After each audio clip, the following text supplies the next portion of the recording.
Welcome to Conveyancing Matters, when this week Stu and I are going to talk about the withdrawal of the Material Information Guidance.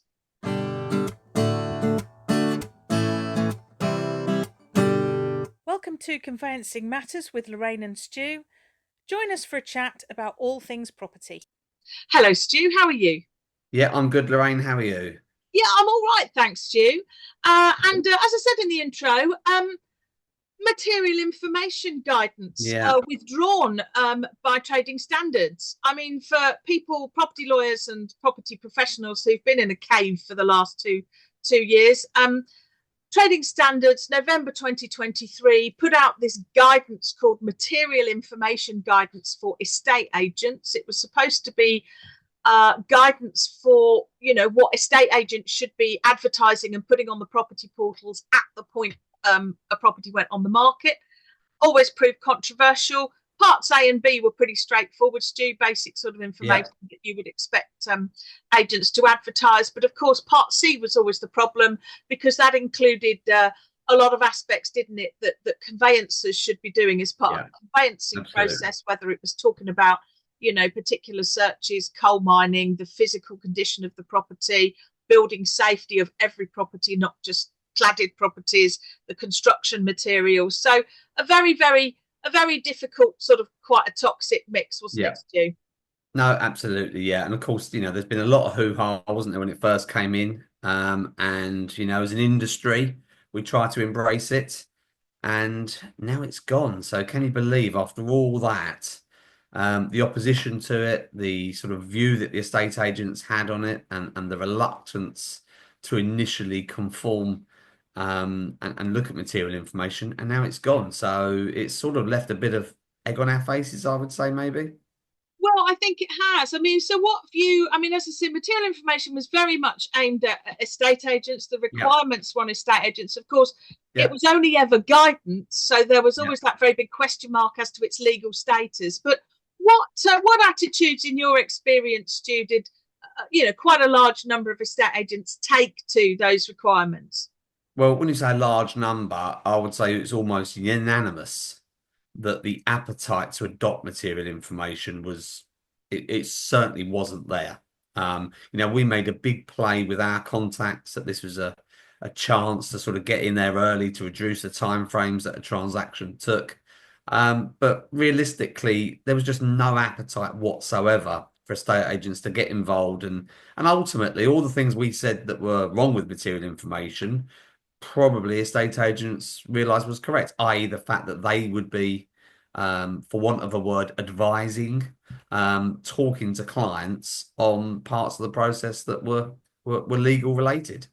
Yeah, absolutely. I mean, the idea about agents dealing with covenants, easements, so on and so forth. I mean, as you and I well know, Stu, downloading a copy of the title from the land registry is one thing, but being accurately able to interpret it and advise on it is quite another. And of course, you've got to have that entire context of the matter. A covenant not to build in the back garden is a problem if somebody's already done it without consent. It's not a problem if they did it 20, 30 years ago. And it's not a problem if your new buyer doesn't want to build in the back garden and nothing's been done.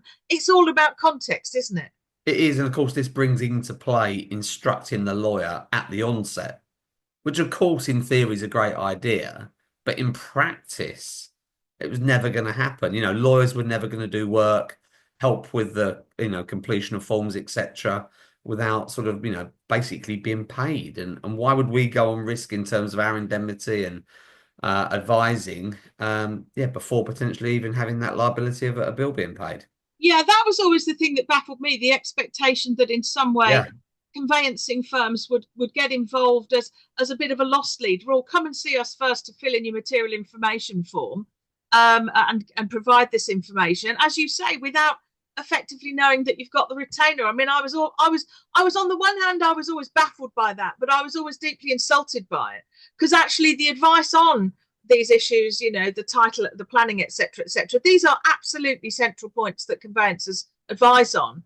Electrical certificates and all of that, window certificates, all of the stuff that I find peripheral and irritating, are not central to the conveyancing process. Matters of title are, and I never quite understood, and I was always quite insulted on behalf of the profession by the suggestion that we should be giving all this advice essentially for free. I find it utterly odd. Utterly odd. Look, I completely agree with you. And realistically, instructing a lawyer at the point when the property was marketed, it was never going to happen. It would be a barrier, wouldn't it? If some estate agents tried to implement that, others didn't. I think at the stage when a client markets the property, all they're really worried about is selling it. I'm not sure their sort of mindset is anywhere near conveyancing. And I think the thing is, I can completely see the logical arguments, Stu. Of course, we all can. That instructing your conveyance early, whether you're a seller or a buyer, in principle is a good idea. Getting information about the property available earlier, of course, it's a good idea. But the point is, sellers and buyers aren't going to do it. And that's what concerns me about this whole material information, upfront information sort of juggernaut.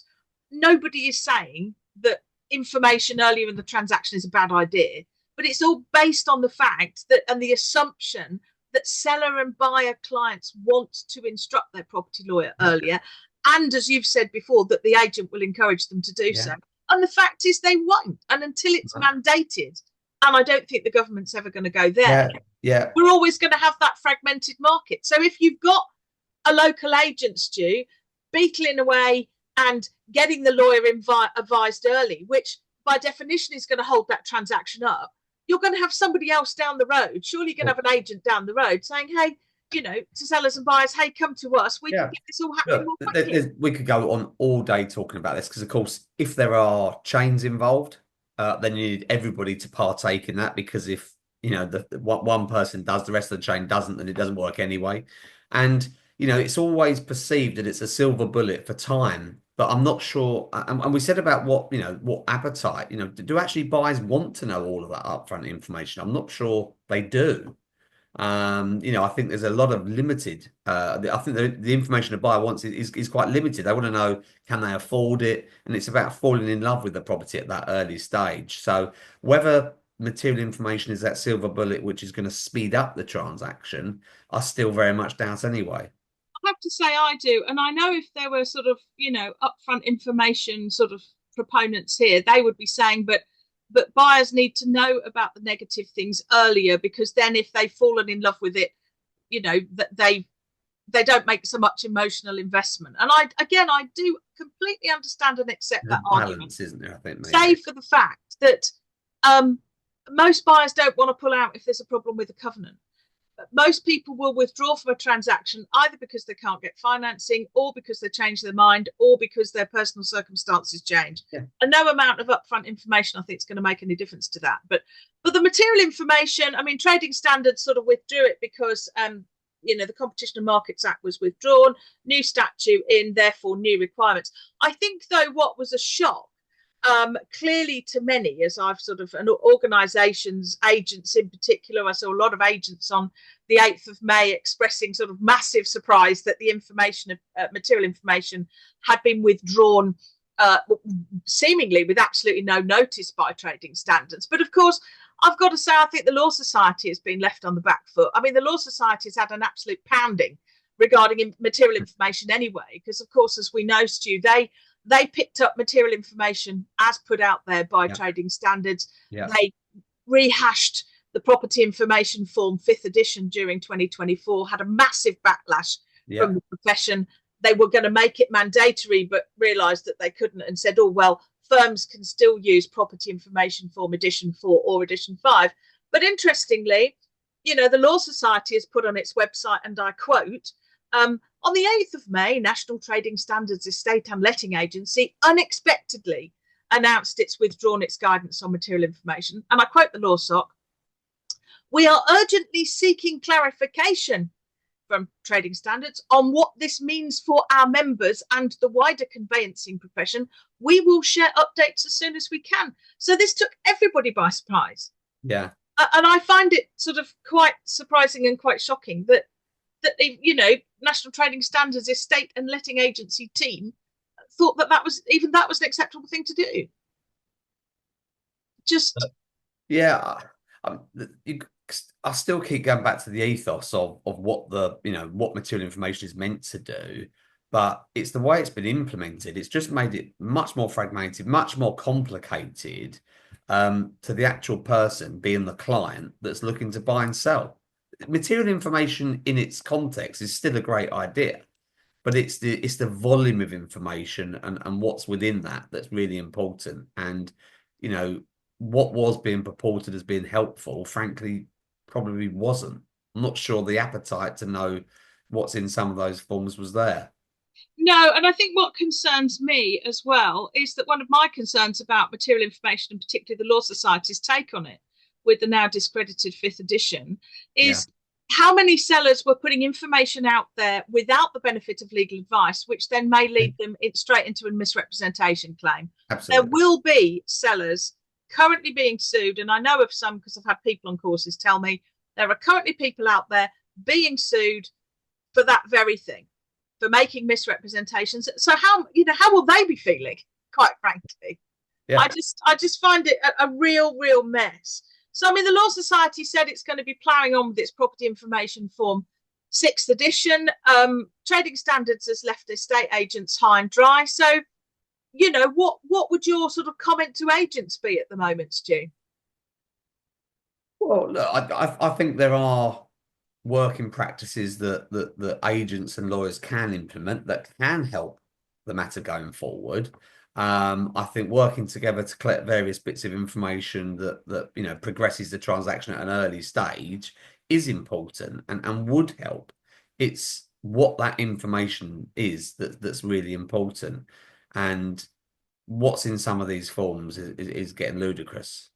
Yeah, absolutely. I mean, in terms of what I think conveyancers can and should do, well, I think if firms are still using the Law Society's property information form 5th edition, they ought to be very, very seriously considering the form and whether or not that's actually, in reality, perhaps going to be wasting their seller clients' time, because many firms are going to reject it and say, please complete the 4th edition. Yeah.